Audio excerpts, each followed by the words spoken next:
Let's look at active power. That is megawatt output first. This is the power which actually does useful work for the consumer. For example, you use kilowatt hours in your light bulbs and electric heaters. You pay for kilowatt hours to run your appliances. The megawatt or kilowatt is the component of power which does the work.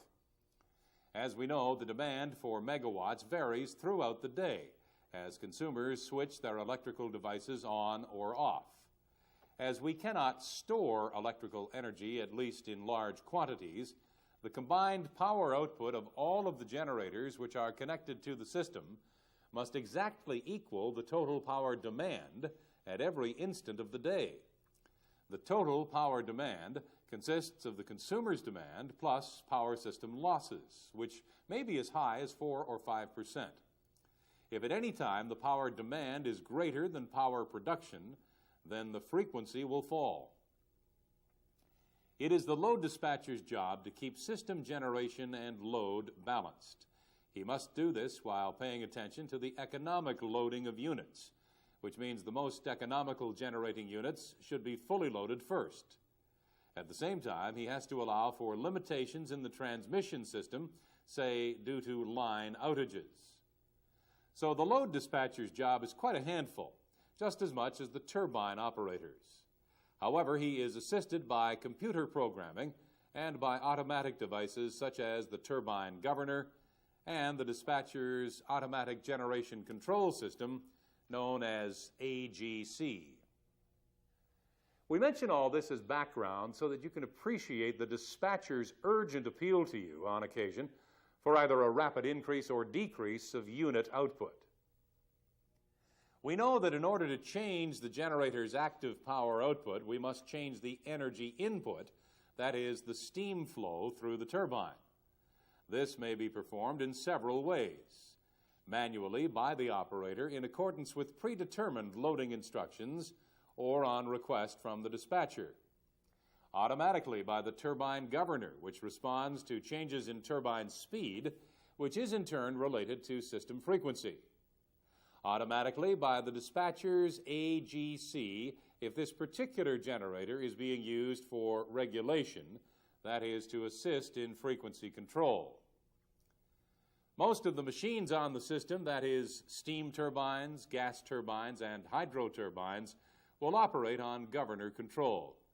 If there is a sudden increase in system load, all of the machines immediately slow down, and this is immediately detected by the governors. Governor response opens up the fuel inlet or steam inlet valves and so increases the unit outputs in order to meet the increased load demand. This action takes about 10 seconds to stabilize. However, it is important to note that although each governor moves to stabilize the frequency, it does not return the frequency to its original position. This is due to the regulating characteristic which is built into the governor known as speed droop.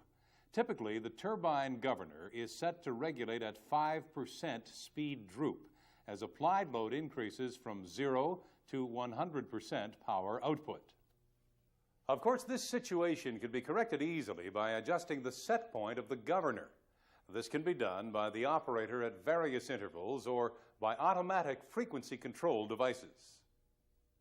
Usually, certain generators on the system are selected to operate as regulating units, receiving immediate signals from the AGC system to correct frequency. The objective of the speed droop setting is to ensure stable operation of generators which are connected in parallel on the power system.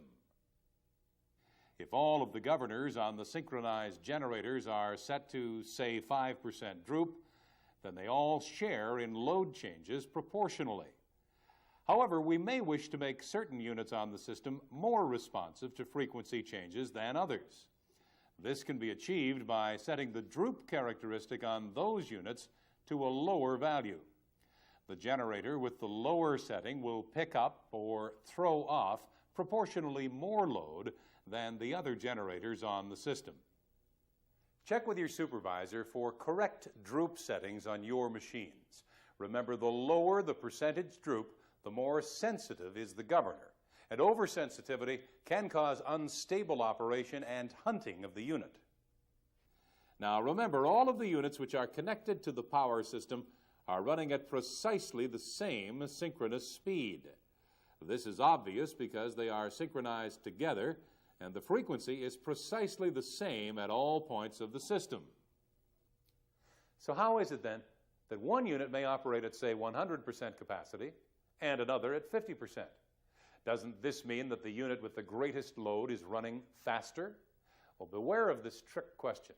Of course, it cannot run faster because, as we just said, the units are all synchronized together.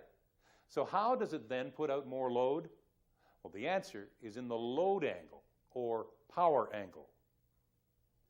This is the relative angle between the induced voltage due to the rotor and the terminal voltage, which is dependent upon the power system. This diagrammatic representation shows the situation at zero load. The rotor and the stator voltage are exactly in phase. If we wish to increase the load output from the unit, we add more energy to the prime mover. This initially accelerates the rotor so that it moves ahead in phase. There is now a power angle or load angle created between the rotor and the stator voltage. This in turn causes power to flow from the generator into the system.